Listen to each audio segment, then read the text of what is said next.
just trying to clarify what you meant by, there were some disagreements, and it seems like some people ran with that a little bit, and just want to give you a chance to maybe set the record straight on what you meant by that.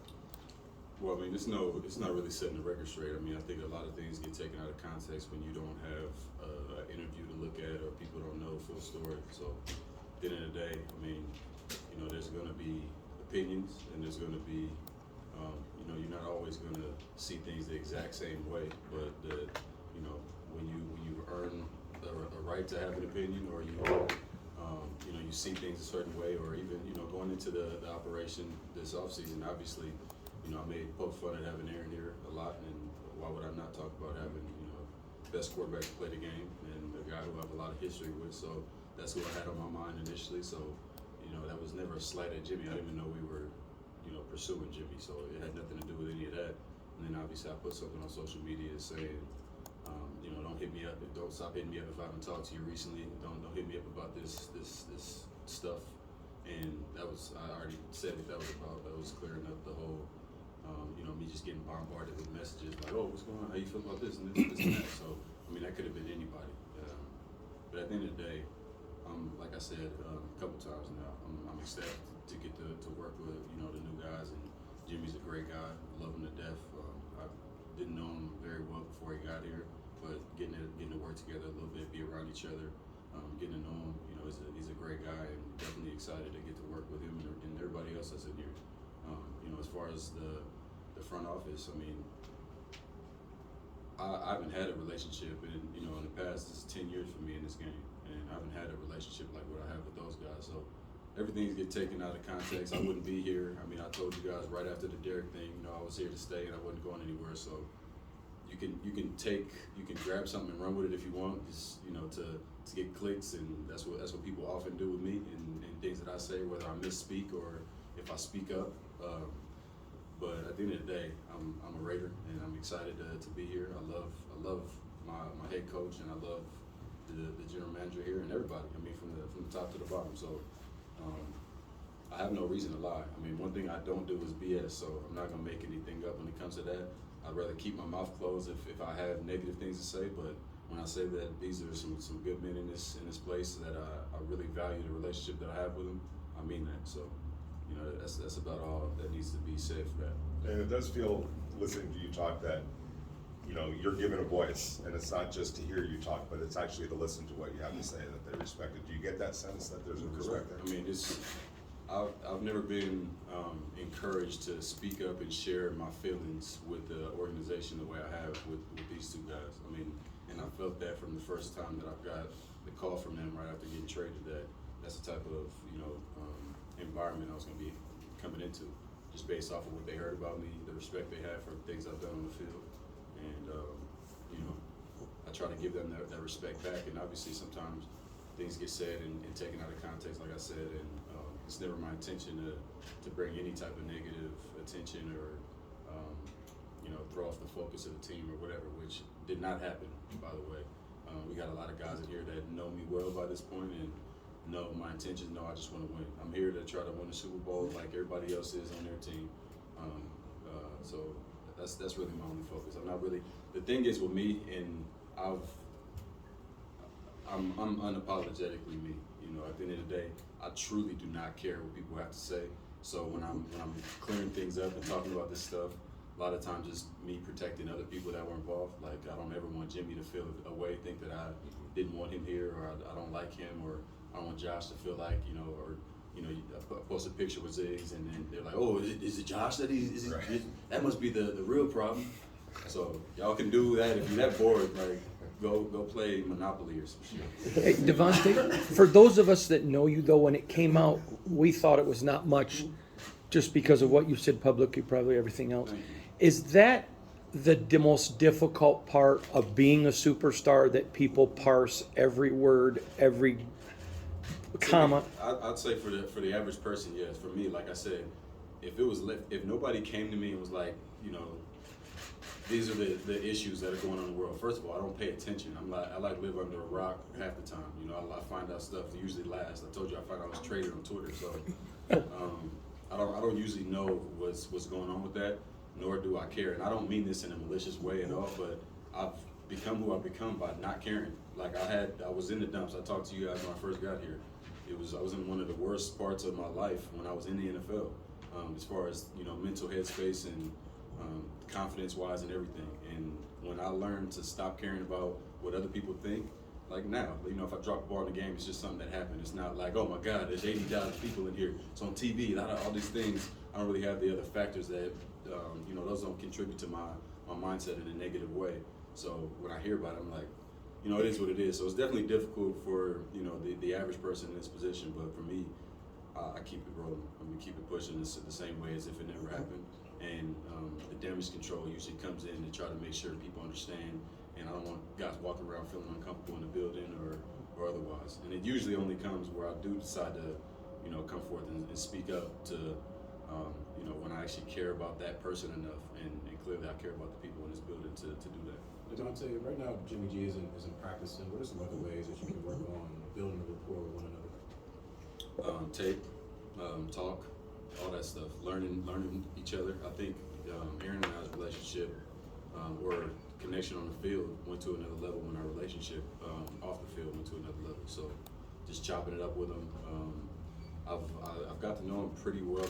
Obviously it's only been about 6 weeks or so since we've been doing it, but I know a decent amount about him now, and I feel like that'll help us on the field. Just knowing him and knowing the way he thinks, some of the things he said to me about what he's seen from me on tape and what he's seen from me in practice, that type of stuff helps too. Davante, obviously you've established yourself as the leader of the team, but another guy that was kind of next to you throughout practice that was talking a lot leading was Jacoby Myers. What has been your relationship like with him since he's been here? What was your idea of who he was as a receiver before he got here? That's a great question. I told Jacob, I said, man, I learned more about him, and part of it was my ignorance. Like I said, I live under a rock a lot of times, so I didn't really see, in New England, I didn't see him featured as much as maybe he should have been based off of what I saw, when they came here and we practiced against him, and so far what I've seen from him now. He's a pro. He's got a lot of tools on the field, and the way he thinks about the game to be a relatively young player is impressive to me. So I'm excited to work alongside him too. Going back to a second, we talked about stopping. You don't care anymore. You didn't think you might think about a drop earlier in your career. You don't think about that now. You kind of let that go. Do you think success allowed you to not think about those things, or do you think you had success because you stopped thinking about those things? Another good question. I think that it's a little bit of both. The real confidence, like every receiver is going to tell you, I think I'm the best, or I want to be the best. That's the right mindset to have, right? But once you have a little bit behind it, whether it's the resume or you make plays in practice or just your work ethic, you've changed something in a way, you operate on a daily basis.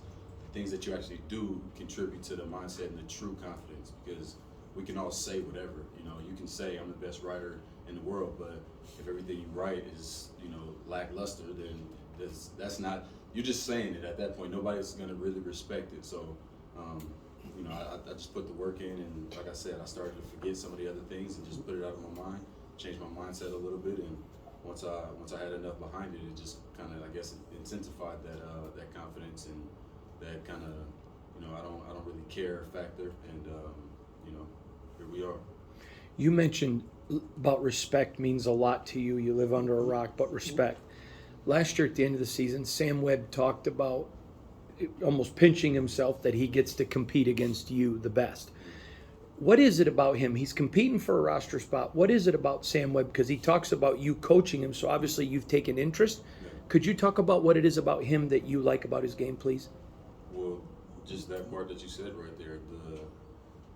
Another player that I played with in the past that turned out to be, he's probably the best in the league right now, Jair Alexander. Same type of thing where came in and I never seen a guy. Usually I beat a guy on one-on-ones and they kind of just chalk it up like I'm a rookie. That's Davante. Like, it is what it is. I'm not gonna get kicked off the team for him beating me.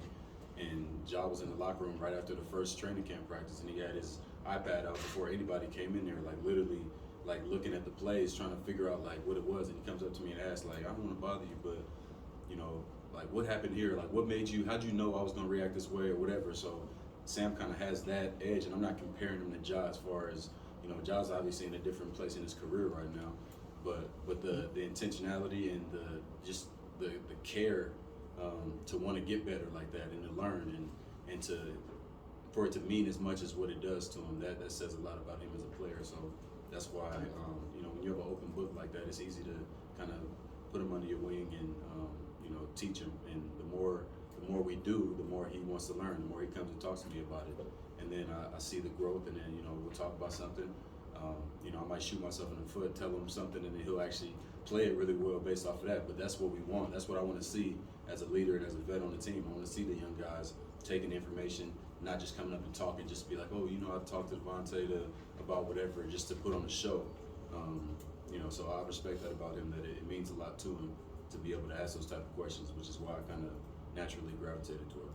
Davante, I know that you guys are still at kind of ground zero right now, like all 31 other teams. I just felt watching out there that maybe you guys were a little bit ahead of the curve compared to this time last year. I know there are some new faces, new quarterback, but do you feel like there's a more progressive starting point this year compared to last year? For sure, definitely. I mean, we're in a different spot right now. Just having a year under our belt now with this system and with this coaching staff, I think part of it, to give the coaches a little bit of credit too, is they're in a different place, and obviously understand that we get it a little bit more now. So it's not really as much, guys running around with their hair on fire. It's a little bit more of a toned down. Not that they're not getting after us, because they should as coaches still, but there's a little bit of these guys understand it and they've made progress, so we can kind of chill out a little bit too. So I mentioned that to EB yesterday. I said I can feel that from the coaches, and I think that the players respond well to stuff like that. And obviously, if we're not improving and we don't look better, I'm not expecting for them to be that way. So obviously, that's a little bit of both sides working and kind of meeting in the middle. We'll go Ryan, then Willie. To piggyback on that earlier question, being in year 2 under Coach McDaniel's system, how much does that benefit you in terms of learning the nuances of the system? I mean, I'm just in a whole different spot coming in now. It's like, last year it's almost like taking the same course twice. You take algebra once, which I've never done. But yeah, taking the same course, you go in, you take algebra the first time, you never heard of algebra, you never dealt with it before, and you've taken calculus before, trigonometry, and then this is you got to unlearn everything about trig and then go to this now. So that was part of the kind of adjustment for me, was unlearning some of the things that I knew before that is obviously going to be a little bit of a bastard in this offense. And once you can let go of some of those things, you can now play a lot faster, just be flowing. It's not as much just stressful nights trying to study to memorize what I'm doing here and doing there. And also the coaches simplified some stuff for us and made it a little easier coming back too. So like I said, it's kind of we fed off each other there to make it a little bit easier. Thank you. Davante, you talked about your mindset, right? 8 years in Green Bay, and where the sort of low light hit for you, and then you come here and there's a comfortability. I listened to your interview with Brandon Marshall, watched it, and you talked about some specific things from last year. You mentioned the KC incident. What were some of the low lights that you found a roller coaster mentally last year that you were able to grow from, and that's made you mentally stronger to come into the season to become more of a leader in the locker room, and for yourself, just be mentally healthy?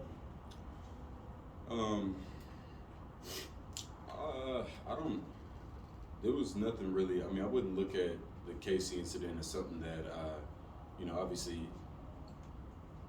to say I learned from it. I don't want to say I didn't learn from it, because that makes it sound like I'm not remorseful and stuff like that.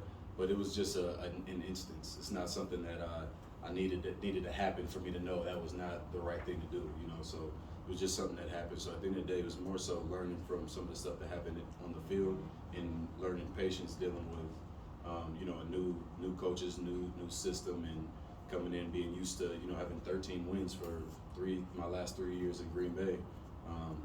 And another thing I talk to people about is understanding how the importance of this is a little bit off topic, but just the quality of life too. Like just coming here and knowing, because in Green Bay, I kind of mentioned it. I believe I mentioned it with B. Marsh, but Green Bay, we won a lot of games, but it still was a certain level of, I don't know if it's because we took it for granted or whatever, but now I have a better understanding for how good it feels to win. So going through some of the trials last year and losing some of the games, or a lot of the games that we should or could have won, you know, the patience and those kind of go hand in hand. And I learned that it's definitely not as easy as maybe we made it look before. So working with new guys and coming in with even more new guys this year, just learned basically, I think patience is the biggest word at the end of the day. One more, Paul. Davante, this is, for all intents and purposes, this is only going to be like your third different quarterback since high school. How daunting, inspiring, refreshing is that learning curve going to be? And also, you didn't have to take college algebra at Fresno State? I'm not gonna answer the last one. What was the first question again? Who was your high school quarterback before Derek? You got with Derek and. Well, I had Christoph Bono. That was Steve. You guys, a couple older guys. I know Steve Bono. His son was my quarterback. And obviously, I had Derek. Then who did I have in Green Bay? Aaron in Green Bay. Also had shout out to Brett Huntley out there too. So I had Brett. I had a couple of them. But yeah, it's definitely been. I've been blessed, man, with some very confident and capable throwers of the ball. So I can attribute a lot of my success to because learning from those guys. Honestly, because Christoph had a lot more reps than me. I guess at that point I wouldn't say experience because I knew football, but he had a lot more reps than me. So I did learn some stuff from him and his dad at that point. Coming in, obviously, I learned a lot from Derek at Fresno. And then, learn how to be a pro and how to do things the right way in Green Bay and how to practice and how to lead and all that stuff from Aaron. So I've been blessed, man, having some of the guys that I've had to throw me the ball for sure. All right, thanks everyone. Cool. Thanks for making us old.